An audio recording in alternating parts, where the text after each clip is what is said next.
پشتی بانگوازیە هێزێن سیاسیên کوردستان ئێرانê ku êdî girav û xwepêşandan li tevahiya bajarên Kurdistanî û deverên hebûna Kurdî pêk bê wekû hevdengiyek bi bajarê Mehabadê re xortên Kurdistana Sûriye û Îranê yên niştecî Hewlêrê xwepêşandanek pêkanîn û tê de hevdengiya xwe bi xelkê Mehabadê re dane nîşandan. ام به هیرو وک کرد روجاوای کردستان وک کرد سوری وک تنسیقات ثوره سوری ام تاکید دکن و ام به کرد مهاباتنا بالروح و بالجان و شورش مهابات قد ناکوه و برا بکوه او نظام ایرانی آن پیشگیری نظام بعثی براستی رو فرصت کرد می روجلات کردستان که هیرو خواه اثبات بکن آزادی خواه بستین به شورش خواه لگوری گوتنا خۆپێشاندەران ev xwepêşandan ne tenê ji bo xelkê Mehabadê bû lêbelê her bajarekî Kurdî li her parçeyekî Kurdistanî heger van kara bika wê hemû hepêre hevdeng û hevxem bin.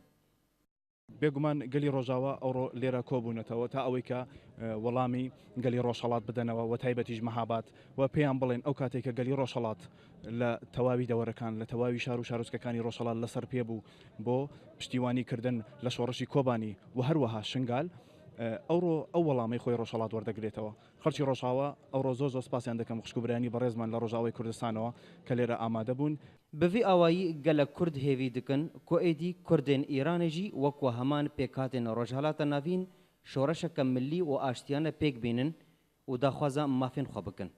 Gava gozêrevan li Kobanî xwîna xwe da û gava go nîçîrvan xwîna xwe li Şengalê da ew çaxê em Kurd yekin. Helbesteke cîgerxûn hebû digo gava em Kurd nebin yek em ê herin yek bi yek.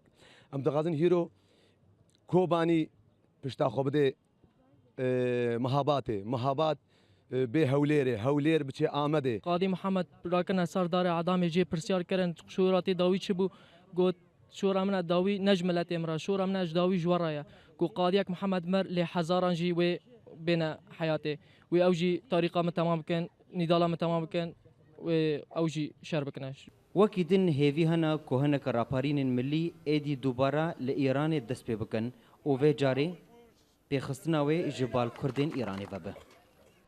Her çawa bûyerên Şingalê dilê Kurdên Misilmanê li ser Kurdên êzîdî êşand. Bûyerên Kobanî jî peywendiyên di navbera Bakur û Rojava de bihêztir kir.